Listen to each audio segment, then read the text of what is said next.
Okay, here we go.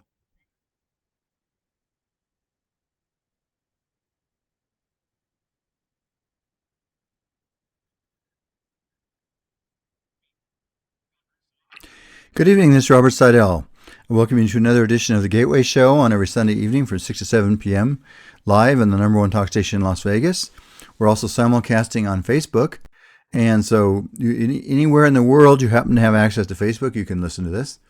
Also, after the show's over, we'll be posting this on YouTube under the Gateway. You have to put in the Gateway and the word Sidell, and that'll pull it up, or Gateway Miracles. But anyway, it will be there, and you can listen to it in the future also if you'd like.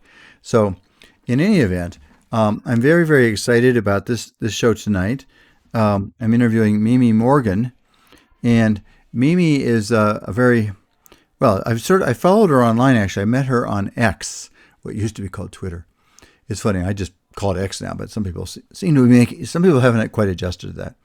But the bottom line is she related her story about going through. I'm going to just lay out a few thoughts here. I mean, which I'm sure is only just a superficial aspect of her condition, but it'll give you a little bit of an idea.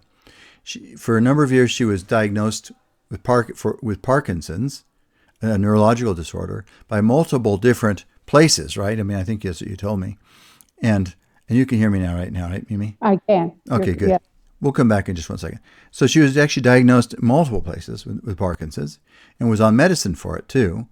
And then on top of it, she was also had other problems too. She had rheumatoid arthritis, she had a stroke, and she had what's called MRSA, which is actually a very tough bacterial problem to be faced with. So she had a number of different conditions that were inhibiting her quality of life dramatically, I guess we could say. And so we're going to talk tonight about her journey to healing, really. I mean, that's all we're going to talk about, her journey to health. And it includes diet, it includes spirituality. And I'm saying this, but the truth is I haven't heard the whole story. I'm aware of some of it. So I'm looking forward to it as much as anybody. So, in any event, I'm thrilled to be here tonight with Mimi. She's a healthy person, healthy woman. So, Mimi, tell us a little bit about your situation. Tell people a little bit about yourself. Well, I just turned 70 years old in last September, which is a big milestone, the 70th birthday. I grew up in the Northeast and in the country, nose to tail food, the milkman, the fish man, um, the beef and everything else in the home. So I knew what nutritious food was, but like a lot of people when I was in the 20s, and particularly women, went on, stopped taking fat in the diet. And I really attribute that to having a major effect on my health.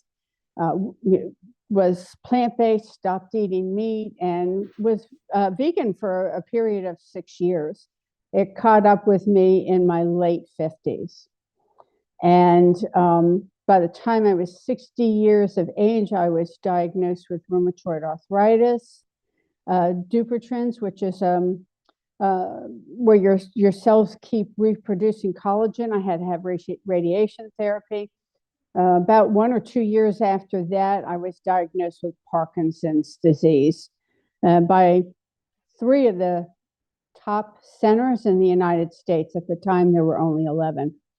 And that diagnosis. So there were three different places you went to that Yes. diagnosed you. So it wasn't like it Yeah. was just some local, not to say a doctor would not be good, but it wasn't just some local doctor. It was actually professional places that you were going to and diagnosed you with Yeah, Parkinson's. correct. They're actually called movement disorder centers. I went to three in three different states. They're high tech, state of the art, where they measure your gait. You're seen by a team of movement disorder specialists. They have 2 more years than the traditional MD. You're also seen by psychologists, occupational therapy, speech therapists, physical therapy. You're pretty much there for 6 hours for a diagnosis. There's no definitive diagnosis, it's all clinical. But we went to three looking for answers. And I was started on the typical medication, which is carbidopa levodopa. That's the gold standard. My first visit with the first one, and by the time I was lived with that diagnosis for 6 years, and within 18 months, and typically you don't, from diagnosis early on, you're not on any medication.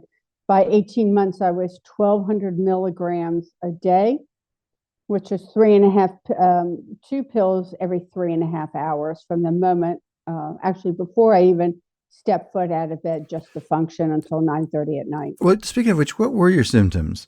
I mean, I know somebody who has what seems to be a pretty serious case of Parkinson's. Well, it is serious for him right now.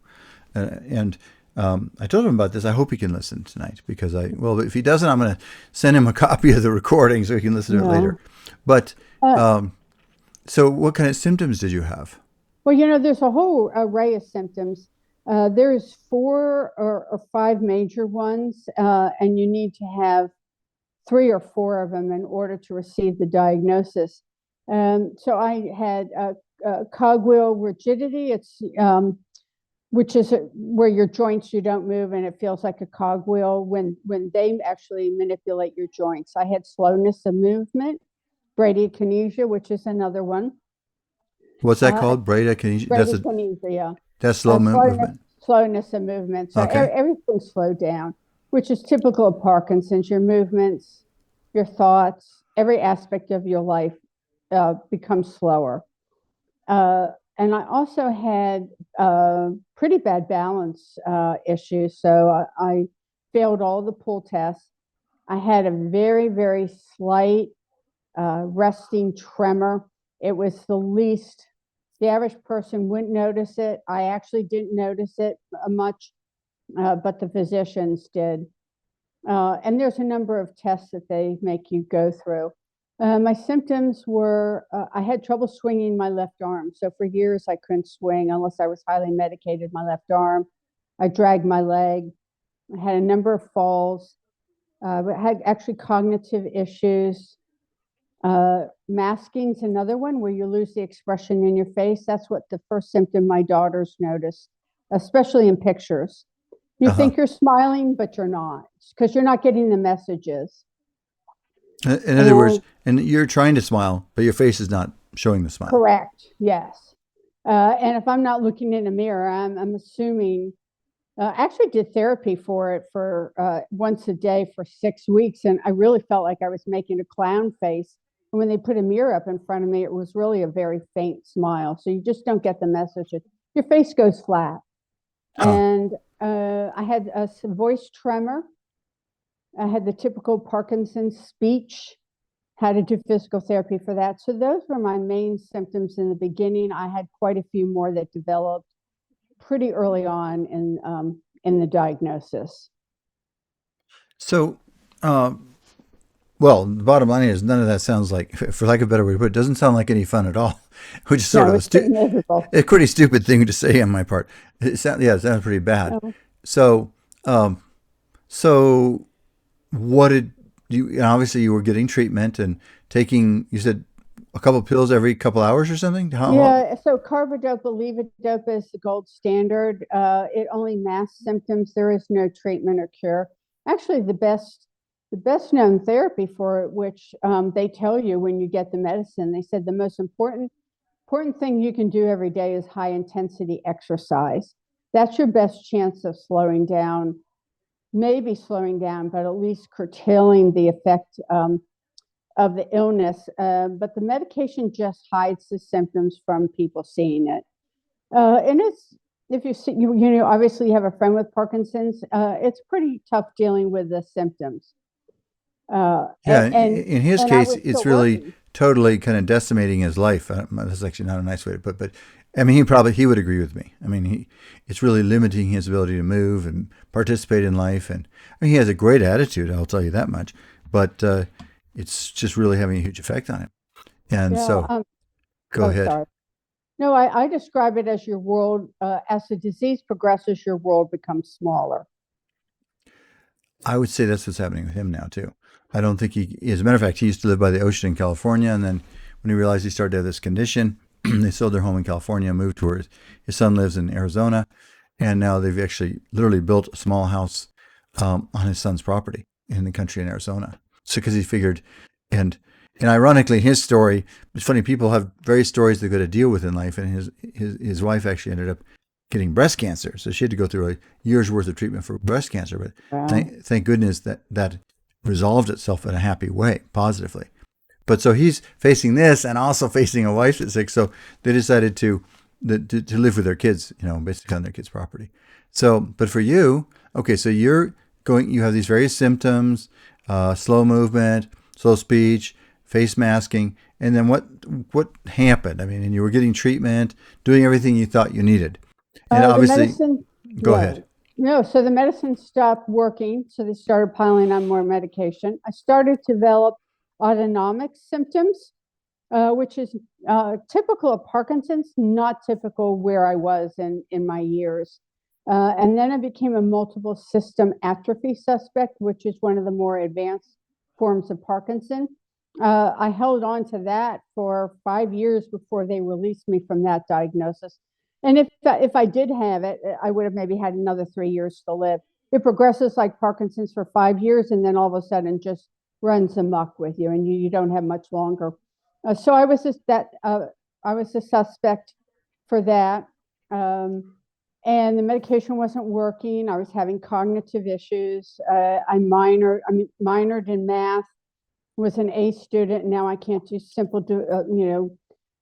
simple divisions. I can't do simple subtraction. I was working full time. It was becoming increasingly difficult. Developed a number of sleep disorders. So sometimes I would go 76 hours with being wide awake. Well, that's Uh, not any good, is it? That's a no, problem. and That's a whole problem by itself, isn't it? it's a problem by itself. And here I'm working and I'm dealing with illness. Developed dystonia, which is where limb dystonia, which is quite painful. It's where um, and it can affect you in a number of ways. For me, it affected me my arms and legs where they contort.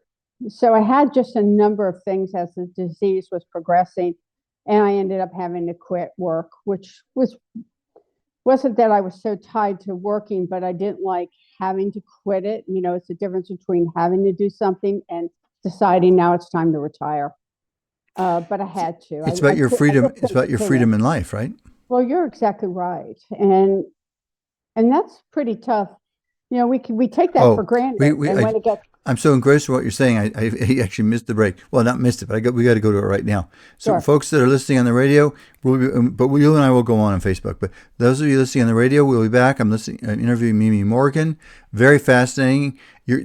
She's going to tell you about her journey to the point where she's now very healthy, but was very sick and had a lot of problems. So, you're going to hear the story of how that happened. This is Robert Sidell. Stay tuned. We'll be back in just a moment. Um, so that's on Facebook. I usually just keep going because Okay, we never have enough time anyway. So sure.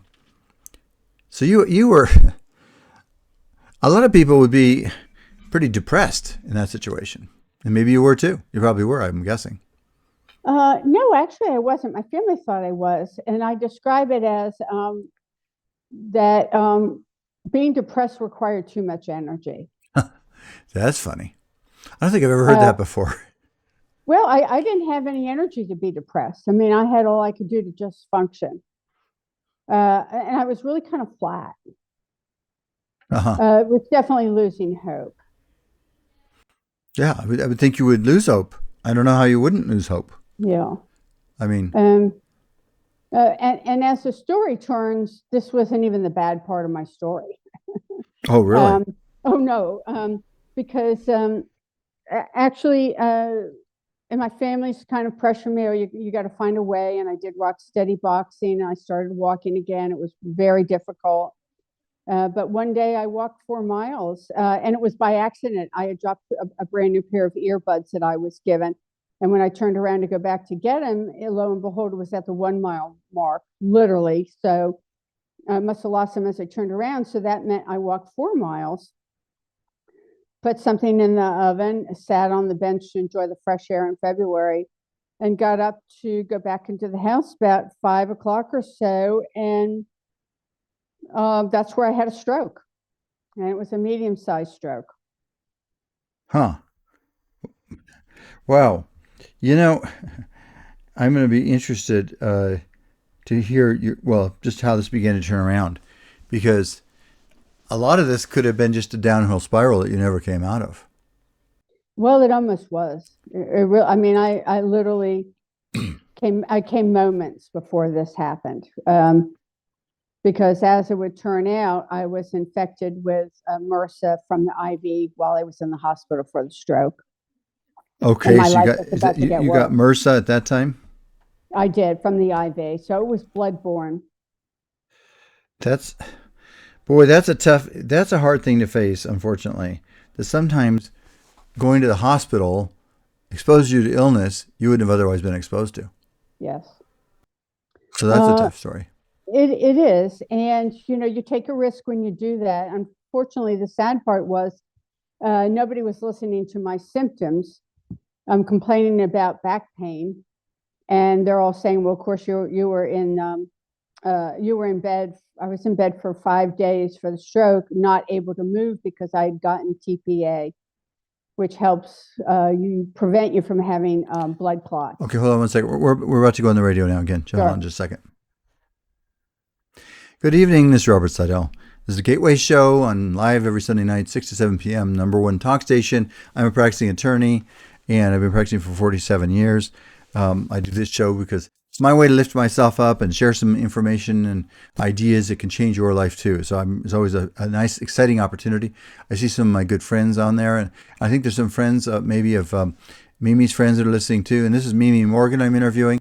This is really an amazing story. An interesting part of it is we haven't gotten to even the turnaround yet. What she's really describing, if I'm really honest about it, is she was really sick and getting worse. That's where that's where we're at so far. She's really sick and then had a stroke. It's like that's what I know. I know part of the story for you is spiritual, and that's people that listen to my show regularly know that I'm a minister as well as an attorney, and I think on this earth, if we don't have a spiritual connection, I don't know how we make it. I really don't. Because here you were getting older and your body was just failing on you, right? I mean, Correct. I don't know any Very other, very fast. and fast too, which I'm Yes. sure would have been very depressing. And I mean, on some level or another, even though it sounds like you said you weren't technically ever depressed, but um, you know, in a different era, in a different time, if you didn't have any other hope, some people might have started talking to you about the assisted suicide or something. And I now, for the first time, know somebody personally that went through an assisted suicide. So I, Oh. it's not for me. I'm not. That's a topic way beyond this show tonight. But my point is, if you were to be facing all these different conditions, I could see how it could be very, very discouraging to you. So I'm really thrilled. So what was the beginning of the process that led to a transformation in your life? Um, well, after I was in the hospital for almost 3 months, and I had physical therapy for about 15 months after, and I barely could walk, needed a cane. I did graduate from the walker. The MRSA spread to my spine and my spinal canal, and I was given a 50-50 chance at best of even surviving the next 18 months. MRSA had encapsulated and it seeded, what they call, in my body for too long before it was actually caught. That It's pretty hard to beat at this point, especially with all the illnesses I was dealing with. And I tried to walk. At one or two times, I got up to a quarter of a mile approximately. And then, I couldn't move for a week. So that wasn't working. And I would walk to this mailbox, not paying much attention. It's kind of my limit that I would walk to every day. I try to get out and that was 2 blocks from my home. And as I hit it one day, I'm in a lot of pain. We're talking 6 or 7 was my pain level, and I don't do pain meds. I couldn't even empty the bottom of the dishwasher, and I couldn't even stand to wash my hair. This is the state I'm in at this point. Uh huh.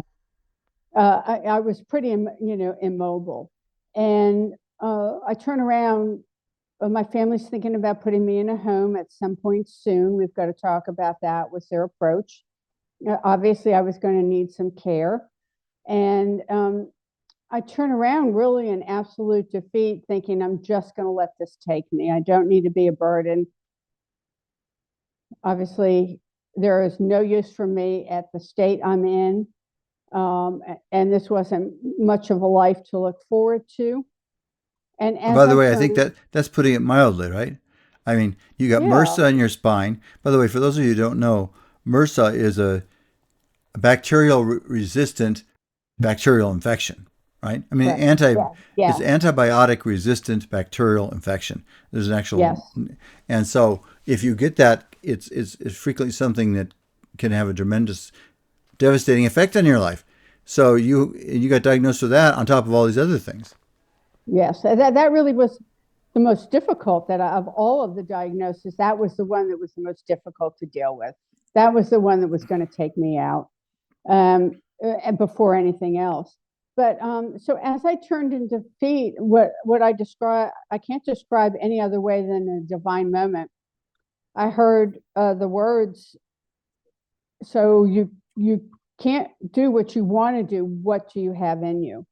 And I stopped and I scanned my body and I said, "I just have 10 more steps." And then I heard, "Well, take them."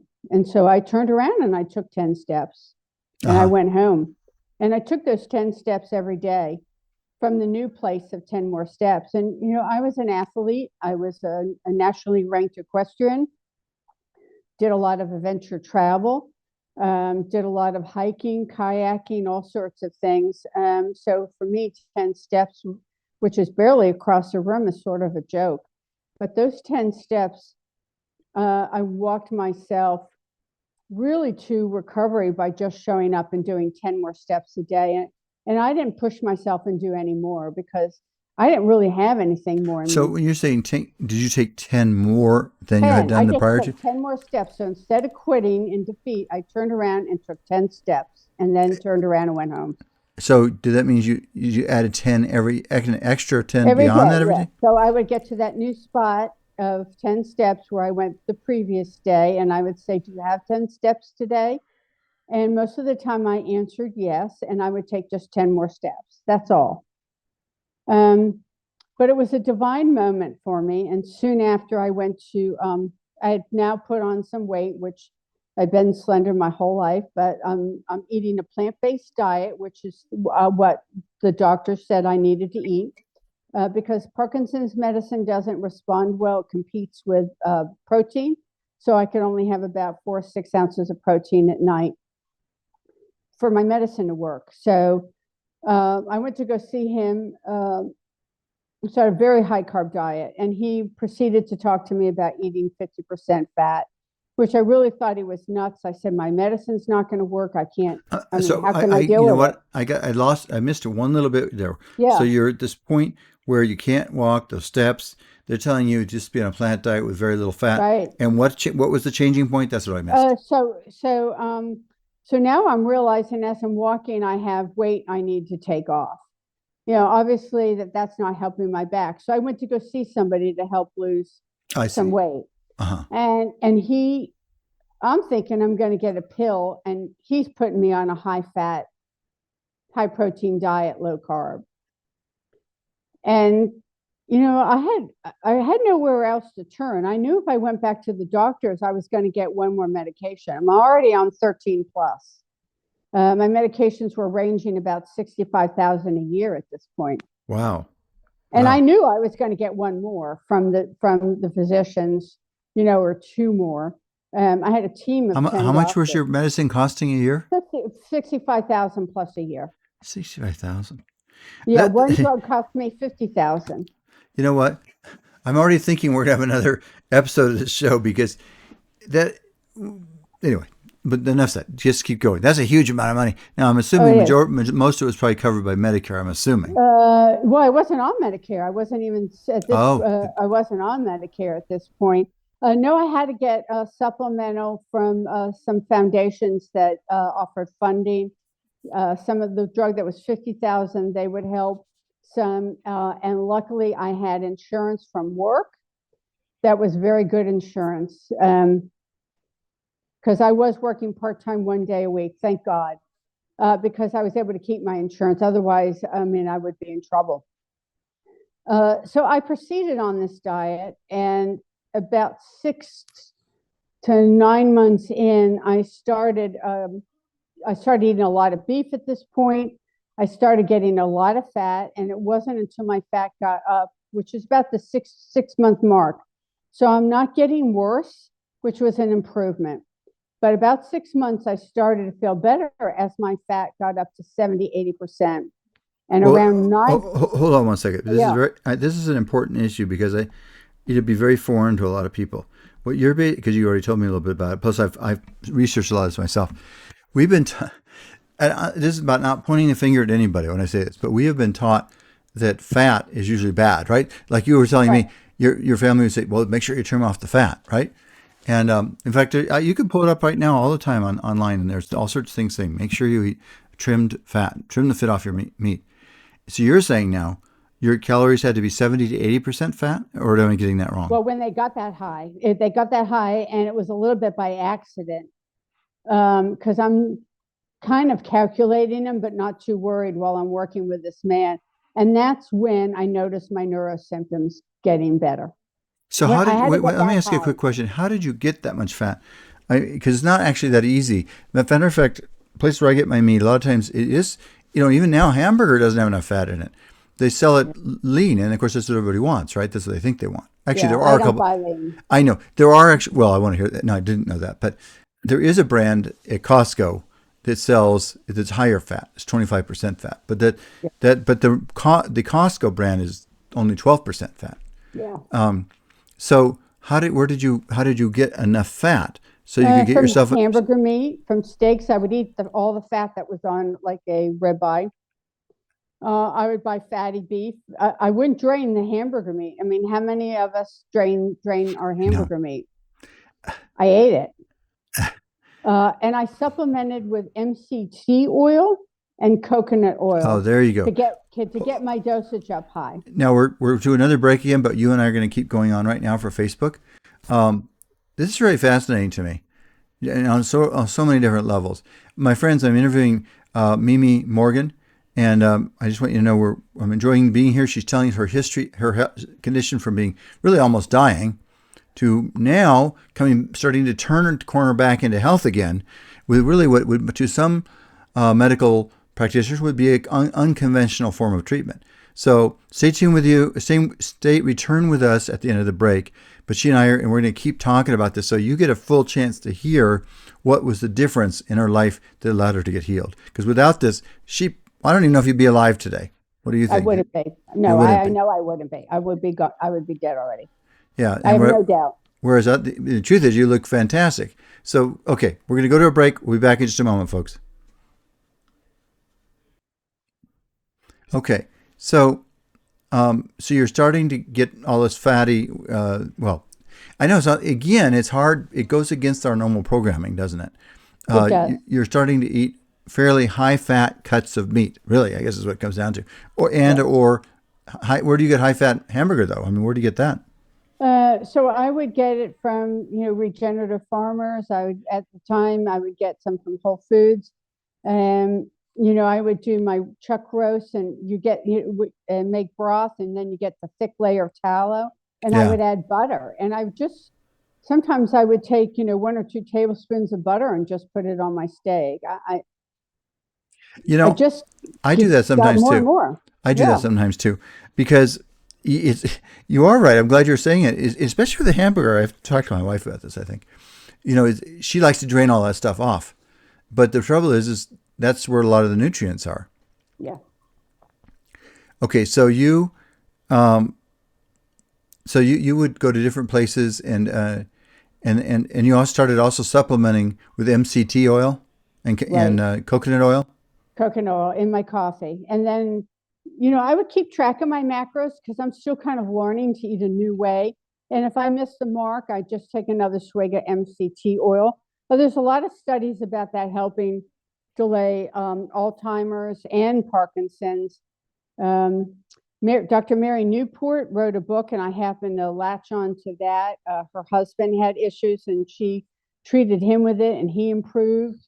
So I started to do that. I still take it to this day. I mean, every morning I have both of those oils. Which oil do you take? MCT Yeah, oil and coconut oil. you take both. 'Cause I think, is there a Costco near where you live? There is, but I don't shop there. It's just myself, and I think Costco works best for. I don't know what I would get there. Actually, I get all my beef from Independence Ark in Arkansas, and they ship to me. They've been Oh, good. So that's it. But by the way, now the reason why it made me think of Costco is in there, wherever they have vitamins and everything, I have seen bottles of MCT oil too. yeah, I So get you get a good kind, but I think mine's Nutivia, um, or Nutiva or something like that. But I started adding and supplementing that. Yeah, I what really about and found my body craved it. what about butter? I get raw butter from a local health food store that we have here. Do you like raw butter better than pasteurized? So I it's not do, I pasteurized? do, I do. It's expensive. It's $32 for a pound. It's not cheap, but um, I don't need a whole lot because I buy fatty hamburger meat, and that's pretty much my staple. That and beef shanks. I only have Oh, steak once hold a on. We're week. about to go on the radio again. Just a second.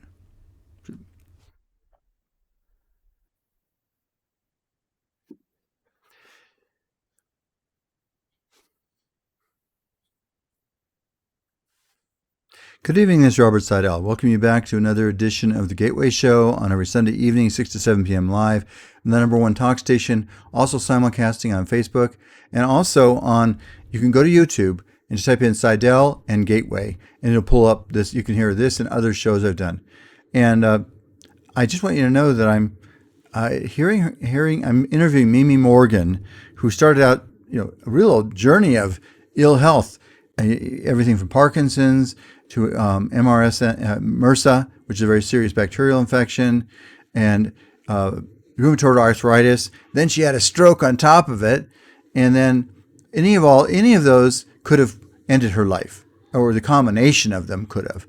And in fact, she got another condition, and she described some of her symptoms where she could hardly walk, and she was living in this very tiny world, could hardly smile. People couldn't see her face moving, and so she wasn't. It wasn't a pretty picture, right? Am I saying the right thing, Mimi? Yeah, that's actually an understatement. It was a pretty miserable picture. A It pretty pained my, it miserable. pretty, yeah, it really did. It pained my family to look at me and see me fail so quickly. I'm sure it did. I can't imagine otherwise. So, that being the case, then you started going to this doctor to help you lose weight, and he suggested a keto diet, which one thing that is counterintuitive to a lot of people because of what we've been taught. By the way, where I'm at on a spiritual journey, Mimi, there was a time I sort of started to get a little negative attitude about some of the different teachings, but it's like every set of teachings in society. You could go 50 or 100 years ago, and nobody knew there was no antibiotics, right? So they were operating on the best knowledge they had at the time. And Mm. so I'm not here to vilify people, but the bottom line, I'm really not at all. But the bottom line is what you were doing is completely contrary to what normal medical medicine would talk about. You're not trimming the fat off. Matter of fact, you're eating the fat first. And you said you had to get your calories up to about 60 to 70% fat before you started to get better. 70, 80. 70, 80%. Wow. Huh. Yeah, I really did for the healing to the symptoms started to improve. The first thing I noticed was so I took my Parkinson pills every 3.5 hours just to function, Uh-huh. and I started to notice, and I could tell you on the second without looking at a clock, I could feel my body when I needed to take my next dose, Uh-huh. and I started to find myself waiting like it's 4 hours or 4.5, and oh, I haven't taken it yet. It was like, where's that coming from? So I started to notice it, and then more symptoms started to improve. I stuck with it for a good year and a half as I started to eliminate my medications, which took me a good, pretty close to 2 years to get off of all my medications. It took me a whole year to get off my Parkinson's medication because I was on 1,200 milligrams, and I went very slow. And I just kept getting better and better. And you know What what the what did your doctor, what did your doctors think about this? The traditional doctors, what were they saying? so they didn't want to hear it. A lot of them said I was going to, because I was also on they said I'd have to be on antibiotics for life. Um, and they said I would die if I went off of them. And I said, well, I'm going to do what I need to do. I'm going to take that risk. It's not healthy to be on antibiotics. And the only doctor most didn't want to hear.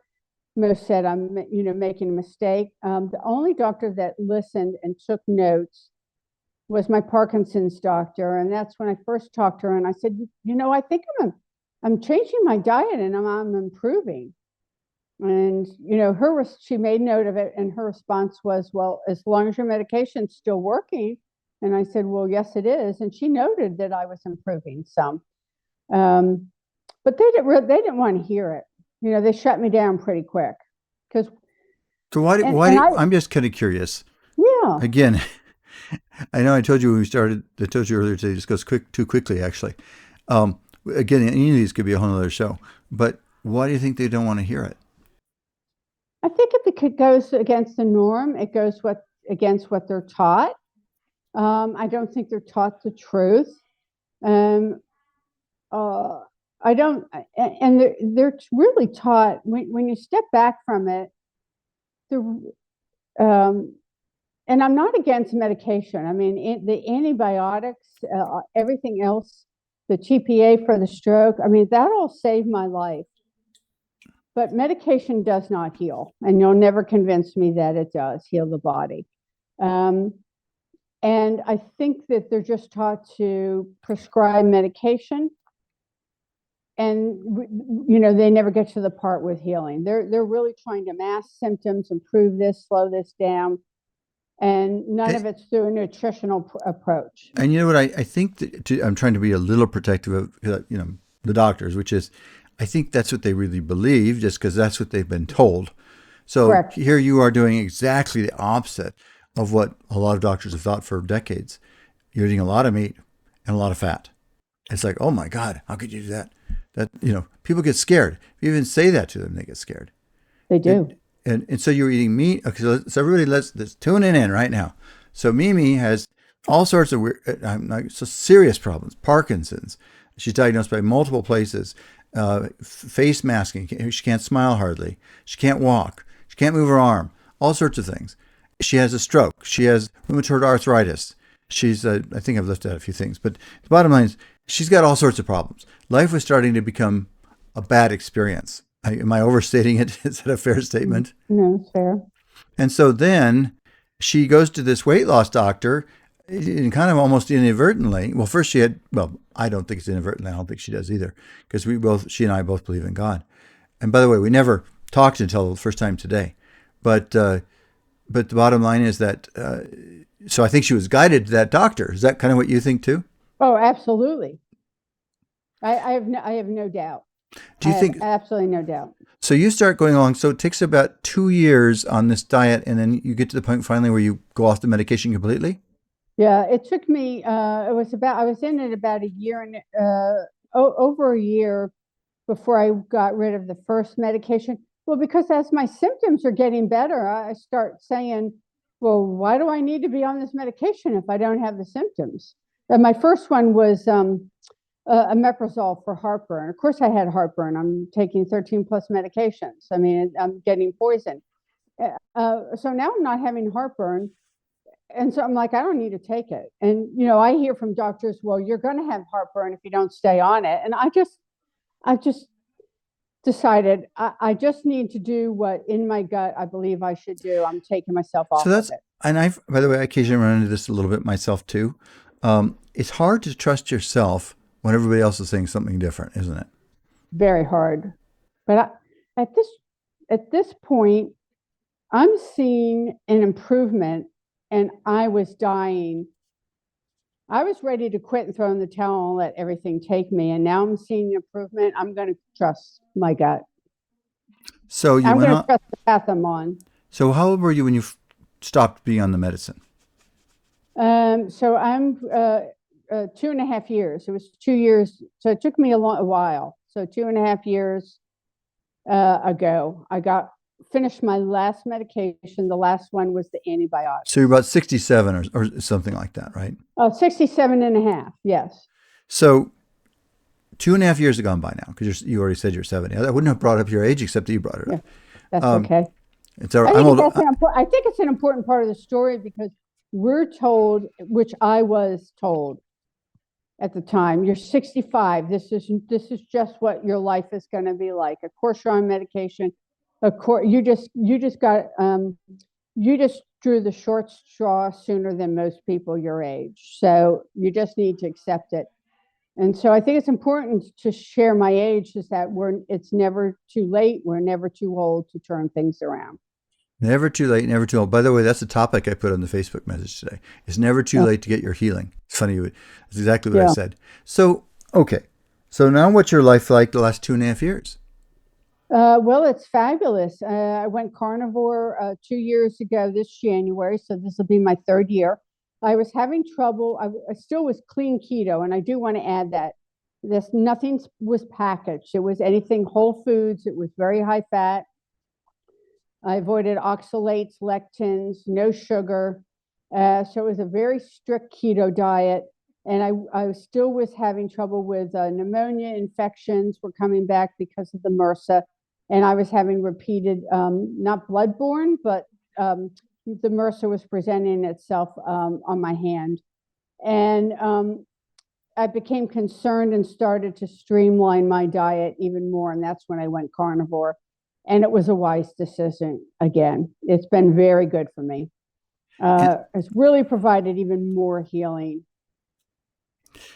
again, it's funny because anyway, it's just I've been following this a lot. I mean, intensively, and that's why I was intrigued by your story, which you were sharing on X, really, what used to be called Twitter. And by the way, I did post her link on Facebook for those of you that want to follow her at all. In fact, I'll let you mention it too. You know what? We're gonna have to go to a break now. This is what remember I told you it's gonna go too fast. Yeah, it's good, go fast. You know the truth of it is there's so many things I'd like to explore more with you. But stay with me. When we come back, I'm gonna explore a couple more minutes, and I've got my two dear friends are gonna be there, and they're gonna share a prayer too, and maybe we can all talk together. So, folks, this is Robert Sidell, and we'll keep talking on the break too. This is Robert Sidell. I'm talking to Mimi Morgan. Really, it's a miraculous recovery, and so far you haven't talked too much about your faith in God, but I don't know. There's only so much we can talk about right now. But we're going to go to a break now. Stay with me, everybody's on Facebook. We'll be back in just a moment. Okay. So, yeah, your story is so miraculous. I would think this is just me thinking out loud. When your doctor saw you went off medicine, they would be thrilled and excited. Did it ever turn out that way for you? No, no. Actually, my infectious disease doctor was the one who I was on the antibiotics. I was really well, had gotten off of all my medications. And he even saw me and said, "Wow, you look fabulous. What are you doing?" And I said, "Keto diet." And I said, I want to talk to you about the antibiotics. And he said, "Absolutely not. It's going to kill you. And you're going to die within 30 days. If it comes back, we're not going to be able to fight it." And I said, "Well, I've been off for 45." And he looked at me, I know, because I knew I was going to get a fight. So I took myself off without asking him. And his response was, "Okay, so you're alive. Call me if you have any trouble." Yeah, I guess it's makes maybe it makes them feel like they're made wrong or something.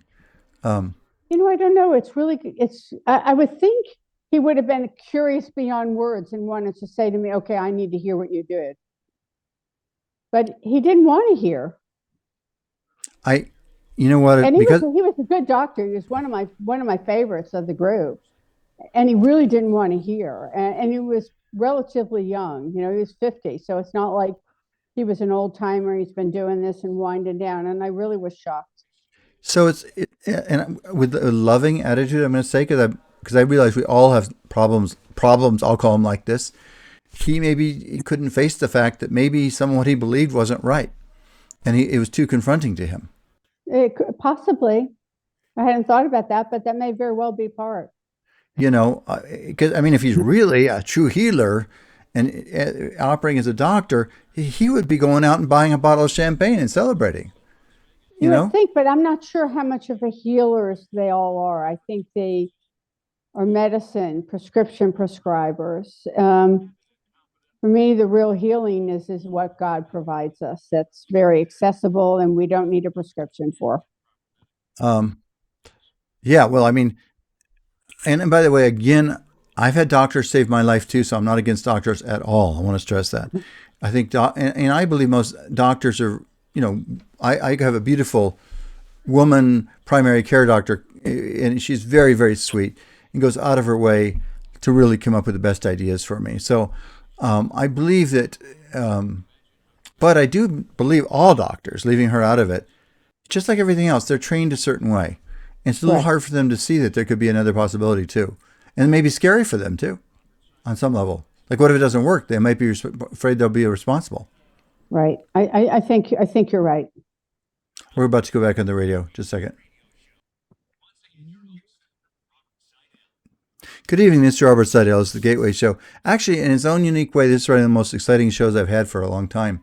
I'm always excited when we can tune into the realm of divine love. So that's always a thrill to me. But tonight, Mimi Morgan has been telling us about how she had disease that generally all of her doctors had written her off and kind of saying, this is it, too bad. And not that they gave her medicines, they gave her all the conventional stuff, so they were doing the right thing by traditional medical points of view. But her life, had shrunken down to a shell. I mean, isn't I fair in saying that? Kind of like a shell? Yeah, I've used that word, that I really did have a shell of a life. You couldn't hardly walk, your face didn't work, you had a stroke, you had rheumatoid arthritis. Yeah, one of my friends just posted, says some doctors are more open to untraditional healing methods than others. Oh, yeah, of course, Elizabeth. And that's why I'm not here to criticize any doctors. The one I go to is very, very sweet. I really like her a lot. But all doctors, and to their defense, it's a little bit hard for them to break free because they're probably thinking, well, if I were to say that and the person dies, I'm going to be at fault. So I'm sure that they're scared on that level too. So because they're just following what they've been told. So this is nowhere do I want to be any critical of doctors. I really don't. But what's more interesting to me is I would think they'd be sucking this up. Like, wow, hey, this is something neat. I want to tell everybody about it, but it sounds like they didn't really want to hear about it. No, they didn't. Uh, and that for me was the most surprising part too, that they didn't want to hear. Again, the only one that had some curiosity, and she was in fact my favorite doctor was my Parkinson's doctor, my movement disorder specialist, and you get to spend time with them. She had a little bit of curiosity, but the others didn't want to Don't hear you it. think that she might want to suggest that diet to all of her Parkinson's patients? I mean, I Well, don't know. they're told not to. I mean, they are literally told. And I know other people with Parkinson's, and you are to avoid protein, except for a little bit at night, when most people don't mind if their Parkinson's medication doesn't work because they're home, and it doesn't matter if they're not functioning fully. So that's when we're told to eat protein. Yeah, And so they along with your prescription, you're given that a fistful of protein at the end of the day, and it's pretty much a carb diet during the day. So I was very high carb. well, and I guess what we don't know, I guess we'll never know. Maybe there's different kinds of Parkinson's and maybe some of them it wouldn't work for. I just don't know. Um, Well, I think and whether I had Parkinson's or not, I probably 30% of misdiagnosed. I definitely had a form of Parkinsonism, and there's a lot of diseases under that umbrella. But essentially, my food outperformed my medication. um, yeah. Well, in your case, it's a clear winning story. And like I say, would it be for other people? I don't have any idea. And I guess we don't necessarily either. But it certainly seems like people should at least hear there are some stories like this. And then they could sort of experiment themselves a little bit, I guess. But okay, so I mean, so Mimi, I just want you to know, you've given me hope too, because all of us, as we get older, we start to wonder. Now it's funny, Ernie on here on the right. Can you see the other two people on the screen? I can just see one. I can see a woman, but and you, and that's it. Not on the screen, but it keeps flashing in and out to her. I wonder why he doesn't show up on your screen because you're all on mine. Interesting. Sometimes, can you hear me? Yeah, I can hear you. Yes, and I can see you. Sometimes you have to move your finger, because I do, to see everyone. I'm trying to think, do I move to the right or left? And then you get everybody. Do you Um, want me? can you see? There you go. Can you see Ernie now? Um, No. Hi. Oh, well, okay. Now I can. okay, good. Well, I'm going to let Ernie. So I'm going to let Ernie say a prayer. Okay. Okay. All right. All right. Thank you, Robert. The prayer is about don't give up. Your healing is waiting for you. Lord, thank you for this blessed day. Guide us not to lose sight of heavenly realities while we apply ourselves diligently to the circumstances of our earthly lives. Enable us to hear your voice, follow your will, pursue your purpose, and trust our intuitive and instincts from within, since healing is waiting for us. Lord, we know your love for us is always available, and who hears our prayers and has a divine plan and purpose for us. We pray for others and for ourselves and for our healing. We pray that we are moved into your will every area of our lives so that our prayers reflect the will of your plan in us and the answers that we seek for healing from within in our daily life, leading us into healthy lives, creating heaven on earth. And so it is. Amen. Beautiful, Ernie. By the way, Mimi, Ernie started his life in India, and he was sponsored over here by a Christian church, or his family was, I should say. And he came over here when he was like 18 years old. And now Ernie's, by the way, Ernie's aging really well. He's 79 years old and still teaches school every day, right, Ernie? Isn't that true? Thank you. That's great. He still does it. I always tell him it's not fair. His face doesn't have any wrinkles on it. God must be doing you a favor, Ernie. But okay, Janet, what do you want to share with us here? I'm just going to read from the Daily Word, and it's for today because anyway, it really does is what happened, and I think she found her strength in God, probably, I would say. And this is God's strength is my strength.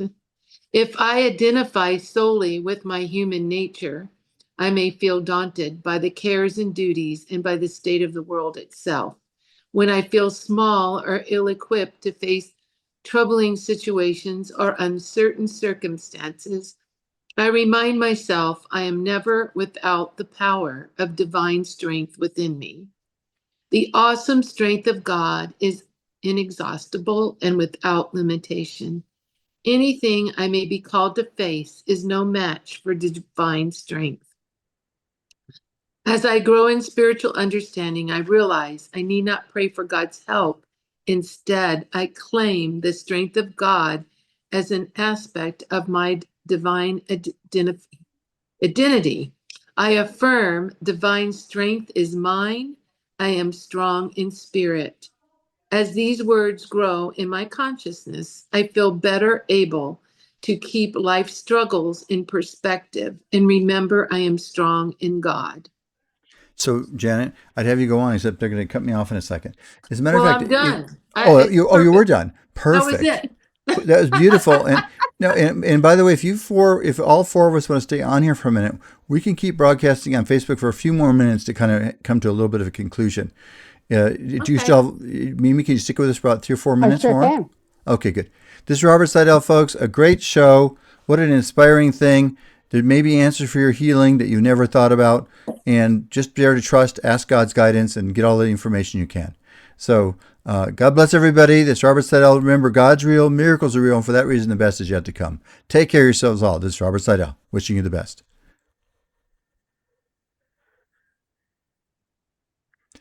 Okay, so, 1 second here. So I'm going to just talk with you both, all of you, for a couple. Okay. Thanks, Ashley. Take care of yourself. Bye. You know, I try to maintain humble, and like I said, that's why I don't like to criticize doctors. I know they're doing the best as they understand, and and probably in my life's been saved by some of those doctors, so I totally get it. But at the same time, there may be things that are out there that doctors aren't aware of, and maybe it applies in some cases and not others, right? I mean, we don't really know. I don't know. But all I can say is you are a case. I mean, so how would you describe the quality of your life right now? Maybe. I haven't felt this good since my mid 40s. I weight train 3 times a week. I get fresh air, sun. I work part time. I distance walk up to 18, 20 miles once a week. I'm strong. I'm fit. I'm in no pain. I'm on zero medication. I haven't seen a doctor in 2.5 years. And I reverse age and mentally sharp. My spirits are great. I'm absolutely living my best life I've ever lived. You know what? You just brought up a topic that I actually wonder about quite a bit, and I've discussed this with my wife and other people. Sometimes when you start going to a doctor, you hear all these numbers and everything, they start to have a psychological impact on you. And without realizing it, you can start to fall into kind of a spell, what I would call illness. Now, it isn't not to say sometimes those numbers are critical. Sometimes we need to know those numbers. But so I'm kind of inwardly conflicted myself. Until I was over 65, I didn't go to any doctors hardly at all my whole life. So my dad was a doctor. So that I had a definite benefit some people don't have. My dad could, that was partly what taught me. We didn't really go to doctors much when I was growing up because my dad was a doctor. And he didn't believe in sending you to doctors all the time, which is kind of funny in a way. But he lived till 99 and a half. So Wow. something he did was right. I got to tell Yeah, you, it sounds like a lot. you know what, Mimi, I got to tell you something funny. At the end of his life, by the way, anybody who happens to be listening, neither Mimi nor I can give any medical advice to anybody. We're not intending to at all because everybody's unique. But I will tell you something interesting. My dad, when he was like 90, 98 or 99, I remember once, he was a skin surgeon and a skin doctor for many years, for like 60 years. He started to get a growth on his face, which he said was a kind of skin cancer. I said, well, Dad, do you want me to should we take you into a dermatologist to have it done? He goes, no, let's wait on a little bit. So he started kind of rubbing his finger on it, just sending what he thought was healing energy in it. And one day it just fell off of his face. And so, I don't know that any of us know what our healing potential is as human beings. I would say for all of us, it's more than what we think it is. Does it mean it's going to resolve every problem? Maybe not. But it's certainly, there's more potential we all have. So that's my only caveat about getting super involved with the medical system, because that's a system that's, anyway, that's all I'm going to say. Because, so you saying that, so you haven't been to a doctor for 2.5 years now, you said? No, I'm not sick. I don't have any symptoms. I don't know why I would see one. People say, wait, you haven't, there's nothing wrong with me. I think our ability, at least I've learned, and I've heard numerous other stories, our ability to heal is way more than we ever could imagine. Um, and, I was somebody that was trapped, what I call medical hell. And it's pretty hard to get out when you're in as tense as I was. But I don't have anything wrong with me, so I don't need to see why do I need to see somebody? And if something happens, I will. I'm absolutely not opposed. Again, they clearly saved my life at a critical point, but they honestly did not heal me. I had to take responsibility for the healing part myself, and that was tough because I'm up against convention, and I did a lot of unconventional things, but it paid off. You are somebody it paid off for. And I suppose, like I said, my friend who has serious Parkinson's, I don't know, I have no idea how it would help him. I have no idea at all. But the bottom line is, at least he should be, yeah, I'm hoping he'll listen to this and kind of, I don't know, I have not the slightest idea. Have you ever done more research on that as to, well, maybe we don't want to get into that too much. I know But people because I have a lot of people with Parkinson's who follow me, and a lot of them are increasing their fat and reducing their medication. And this Dr. Mary Newport's a really good one. She's a medical. She speaks all over the world on Alzheimer's and also for Parkinson's about the MCT oil and the coconut oil. I mean, the truth is if you're doing something and you're getting worse, perhaps it's prudent to try something else. so, right, I mean, it may or may not make you better. Who knows? Have some of those people that follow you, have they tried any of these things you tried? And Yes, they you got, have, and some and many of them are improving. Exercise, high intensity, and exercise is important. The MCT oil, the higher fat, eliminating the carbs, the sugars, other things like that. And yes, and a lot of them are. Some of them are still taking their medication, but they've reduced it. so they're seeing some improvements anyway. Yes, yes, and pretty good. I mean, some are doing really quite well. Very fascinating. Um, Ernie or Janet, anything you want to say to Mimi or ask Mimi about? Well, uh, and it's so wonderful that she could be healed, using whole foods or natural food by healing, eh, and the prayers, and the prayers itself. Yeah. Yeah, we didn't really. That's one thing we didn't get into too much because you have quite a devout faith yourself, right, Mimi? I mean, we didn't really discuss I it. do. I'm actually in the process of converting to Catholicism. Yes, I do. And I lost it when I was sick. My family even said, "Oh, I mean, where's your faith?" And I mean, I couldn't find it at my worst moments. But as I healed and as I got better, it became deeper. And it's very important to me.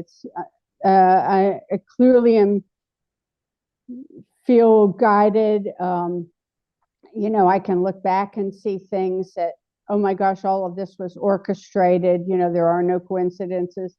Um, you know, and my lowest point, I really thought God was done with me, and God's far from done with me. You just disappeared, Janet. What happened to you? Oh, you're sneezing. I sneezed. Oh, I had a sneeze. God, she's been teleported. She just disappeared right in front of us. By the way, Janet actually took care of my dad the last several years of his life. And so she got a chance, and he did live to 99 and a half. And she had a chance to, have lots of conversations with him. And so she knows kind of his whole story too. But, in the end, I mean, he still didn't live forever. He made it to 99 and a half. That's pretty good. He made it to the first day. He was born in in 1913, and he lived till 2013. He was born one year after the Titanic went down. But it puts perspective on it, doesn't it? Yeah, wow, does that. And by the way, this is a good role model for you, maybe. When he was 92, he went to Antarctica. So we have pictures of him walking around on the ice in Antarctica. That's just incredible. Well, that would be something I would be wanting to do at 92. Yeah, in fact, my family jokes, because I do a lot of weightlifting. They joke that they were joking about how they were going to go. What was going to be their last moment, and they were like, "Well, Mom's going to be trying to lift 350 pounds." But no, Antarctica would be something that would be right up my alley. So that's great to hear. So how often do you go work out now? I work with a private trainer 3 times a week. And then you also walk too, you said? I train I go to the gym 3 times alone, and then distance walk. I'm training to walk 500 miles across Spain. I was going to do it this spring, but I'm going to postpone it one more year. Are you going to take that walk that the Thomas? Is it who's it? The walk? I forget now. James? Was it James? Yes. The Trail the way of St. James. Yes. That sounds like fun. I watched a video on that once. Maybe I don't know what's exactly involved with it. Something went through my mind. That might be something fun. I know I have some listeners on here, and people have been doing spiritual stuff. But maybe we'll all fly to Europe someday. Take that walk. Sounds great. It's a spiritual walk as well. Have you heard of it too, Janet? Are you familiar with it too? Oh no, I have a friend that did it. I know 2 people that have actually. It's very spiritual. Yes. Very. Yeah, I'm not, you know what? I might just put that on one of my lists, my goals. I have a section called 2025 for goals. I'm just trying to throw every goal out there I can think of. Yeah. And, but you know what? By the way, I mentioned to you that the lady ordained me as a minister said that we meet by divine appointment. You said things tonight that were important for me to hear. Because just they were. I don't have to give the reasons why right now, but you gave me a hope in different areas of my life where I was getting a little apprehensive about a few things. So, so the bottom line is, you just reminded, you kind of put me back in touch with my worldview, and that's what I say. It's a little hard to live your own truth sometimes, isn't it? Mm. Yeah. But But oh, go I no, was go ahead, just going to Janet. say something. Well, I really want to say to her, because I feel it, that all these things led you to be stronger into knowing your own truth and to following your gut and what was best for your body each and every moment.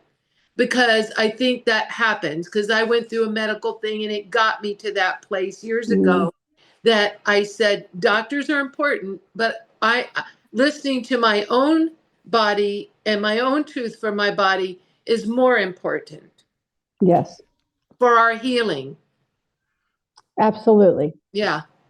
So And see, I think that got strengthened in you, and that's why all the things happen. I think everything happens for a reason, and all the things you went through so that you can teach other people to listen to themselves. Mm. yeah, No, I agree. Yeah. Because it's and still it's something that I, again, beyond the conversation, spoke of this conversation tonight, but I needed to hear those things tonight to remind myself, because that's why the three of us like work together. We're all sort of the same way. My dear friend Elizabeth is saying sometimes, so people are still listening, by the way, on Facebook. Sometimes God puts that little voice in our head. Yeah, and I think, but that's hard though. See, Liz or Elizabeth, the hard challenge is this: when you're thinking one thing, but you're being told by medical experts something different. It takes a lot of courage to follow your own journey, especially when a doctor told you you're going to be dead in 30 days if you stop antibiotics. I can see how that, and again, we can't advise anybody else to do anything, but that must have taken a lot of courage for you to persist. it did, but I had already gone through a lot of trusting my instincts, trusting where I felt God was leading me. I certainly was that divine moment of me taking steps, the impact that had on my life. That at that point, I was pretty confident, and I was willing to take that risk.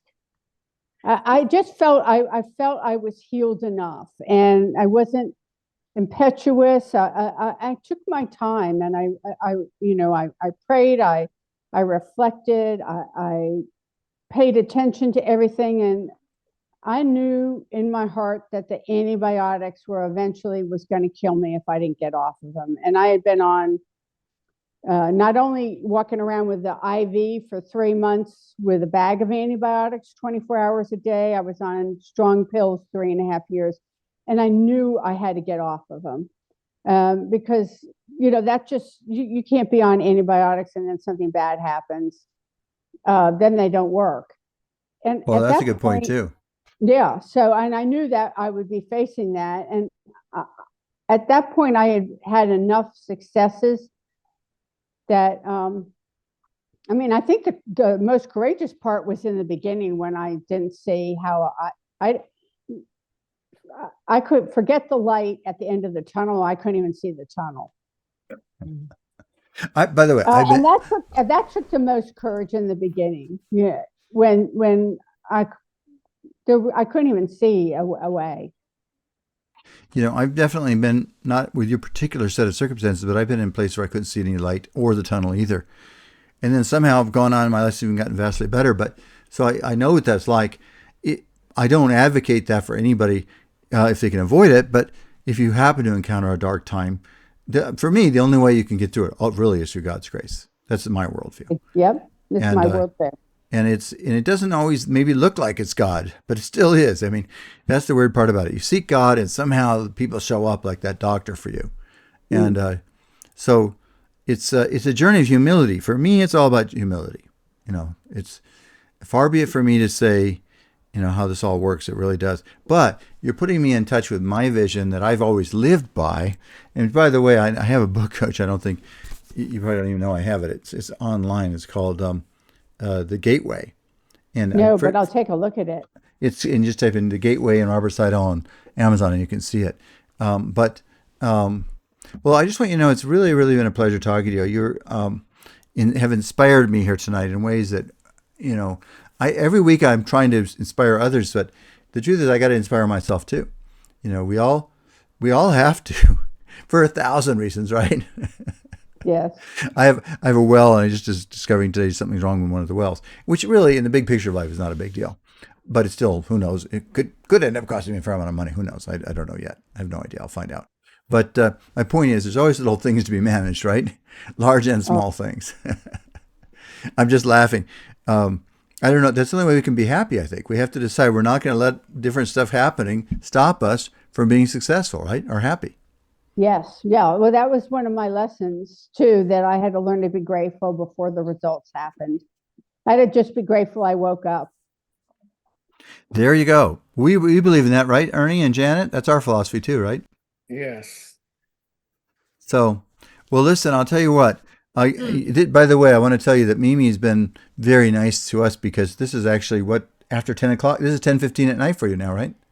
Well, it is, and I'm usually asleep by 8:30, but that's Uh, okay. It's actually, here's the funny story. I am asleep by 8:30. I'm up early. I was wide awake waiting for this. I was like, okay, God, you definitely had your hand in this because it's impossible for me to stay. Even New Year's, I was asleep by 8:30. But I'm wide awake, and I wasn't even dozing off before the show. So Well, I it's it's funny. funny. This is what I discussed with you. That there's an energy that comes through this, isn't there? There is. I know you said that, and there absolutely is. I interviewed somebody when we used to go down to the radio station, and he was sitting in there, and he goes, "Wow, how did that happen?" And I don't think any of us know really, but it is a divine thing, and then we all get kind of charged up, and which is the way we all want to be, by the way. And that's my dream, by the way, for all of humanity. Is something a simple. I don't know how to make it exactly happen, except through God's grace. But if we could start turning this energy on for everybody, you know what? This world could be a beautiful place for so many more people. And that's my dream, really, over and over again. That if divine love could spread like it can, let's have a pandemic of love. That's what I'm looking for. Spiritual love, pandemic of spiritual love. I think that could change the whole world. But listen, I'll tell you what. I'm so glad that you were willing to do this, and you change your schedule and stayed up late, and I just it made a big difference to me. And I'm going to be thinking about this a lot. This damn in all sorts of different ways. So I Well, just want thank you you to for having me. no, it's just a great. It's been a pleasure. Thank you very much. Yeah, it's a pleasure for me too. And Janet and Ernie are usually here with me, and have these. And Ernie prepares these beautiful prayers, and Janet usually has a nice selection of positive and healing thoughts. And Janet performs weddings all the time, by the way. That's her thing. So if you want to, when you find that guy to get married, you can come to Vegas, and Janet can marry you. Okay. That's oh, Bob. yeah. See, we're planning for you, right? Okay. Believe me, if you heard some of the stories Janet's had for weddings, she could probably find one that would fit your needs too. I bet. I bet. All right, listen. God bless you all. I'm going to say, you know what? I'm going to say a very short prayer. Heavenly Spirit, Holy Spirit, Jesus Christ, and all that is good, we bow before you. I thank you for the inspiration in this show tonight to remember that whatever we're facing, there's an answer waiting. We may not even recognize it. It may come in ways we can't expect. But I pray that the Holy Spirit might reach every person who's listening to this recording now, or could be any time in the future. Who knows? Because it is going to be recorded. May that healing power just reach out and touch you on your shoulder and in your mind and your spirit, and remind you that you're not in this alone, and there's a tremendous love of God waiting to lift you up. So we pray these things in the name of Jesus Christ and all that is good. So it is. Amen. Amen. Amen. Thank you very much. All right. God bless you all. When we'll stay in touch, Mimi. I'm going to figure something Okay. else out, I think. All right. Sounds great. Thank All right. you. God bless. Good night Bye-bye. now. Bye-bye. Bye. Bye. Bye. Sweet dreams. All right. Thank you.